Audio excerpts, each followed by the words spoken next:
Reflection on April 22nd, 1980. April 22nd, 1980 has never been just a date to me. It is a wound that Liberia stitched over but never healed. Every time I revisit it, whether through memory, testimony, or the cold permanence of a YouTube clip, it feels like reopening a door that should never have existed in the first place. I was only a child when the executions happened. At 12, you don't understand the architecture of power or the machinery of coups. You only understand the mood of the adults around you. And on our side of the political divide, the mood was celebratory. We cheered what we did not understand. We mimicked the triumph of those who believed a new dawn had come, not knowing that the sun we were applauding was already setting. But adulthood has a way of forcing you to revisit the things you once accepted without question.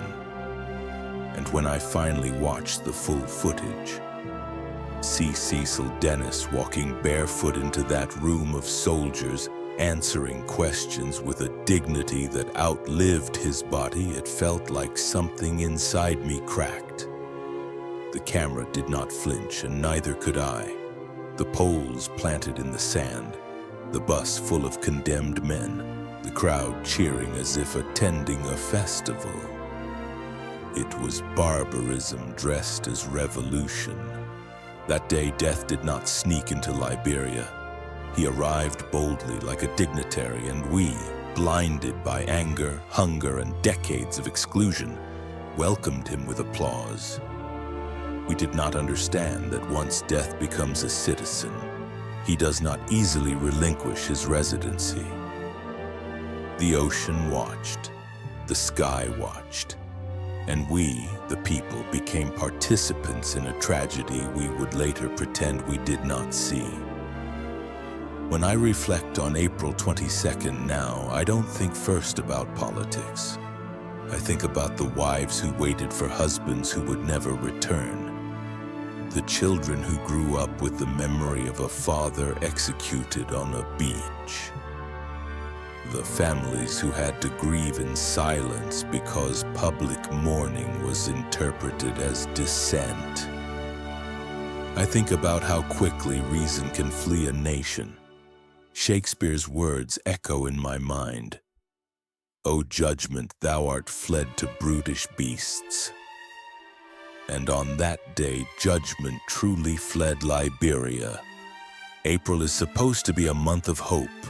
Good Friday, Resurrection Sunday, but for us, April is a month of ghosts.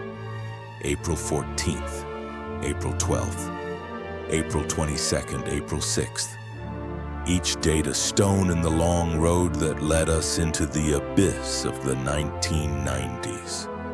When I wrote The Day Death Became a Liberian, it wasn't to sensationalize the past. It was to confront it, to remind myself that numbness is dangerous, that forgetting is fatal, that the men who died that day were not just officials, they were fathers, brothers, uncles, human beings whose final moments were consumed by a nation that had lost its moral compass. Their names, Dennis, Townsend, Bright, Pierre, Henrys, Parker, Phillips, and the others, should not be footnotes. They should be warnings. Because within 10 years of their deaths, Liberia descended into a nightmare that claimed more than 250,000 lives. April 22nd, 1980 was not an ending. It was the beginning, a preface to chaos. A moment when death stopped being a visitor and became one of us. And so I return to that day not to reopen old wounds, but to insist that we never again allow ourselves to celebrate the destruction of our own humanity. Liberia must remember, not to dwell in sorrow, but to rise with clarity, because the past is only dangerous when we refuse to look at it. The day death became a Liberian When times were normal and hearts could hear other hearts speak, death was but a scrawny stranger, hiding in the shadows and would not speak except in hushed, frozen tones at midnight. Children could not even whisper his name, nor dare to steal a frightful glimpse at his footprints, lest they were seized by fiends of the night. But sometime in April of certain cursed years, 7980 and 96, death walked down the streets of Ducour town undisguised, and no one but a handful of family and friends dared question his legitimacy. He boldly threw his dice and picked his numbers: 14, 6, 12, and 22.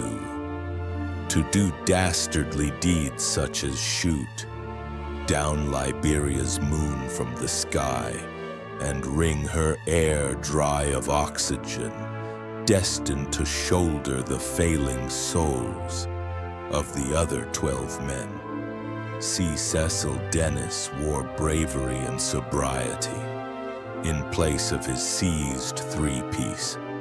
Bereft of every shred of human dignity, he spoke with measured poise when his decreed wisdom was deemed but mere noise by vicious usurpers of justice. Justice lay handcuffed to the judge's desk, wondering why go to court when the hangman's noose is woven tight around your heaving heart, when the musketeer has long aimed his treacherous tool, and the gavel of guilty verdict has silenced your hope long before you ever spoke a word. Death became a celebrity, swaggering on oozing red carpet as Liberia cheered. The ocean was a witness. It spoke loudly, but no one had the time to listen. They only had ears for what death had to say. But sadly, they failed to understand his coded speech that many years before. He had walked these grounds as a visitor, but this time he'd come to become a citizen, one of us, to become us, to sit where we sit, walk where we walk. They did not realize that death had come to stay, to reign, to dictate our way of life.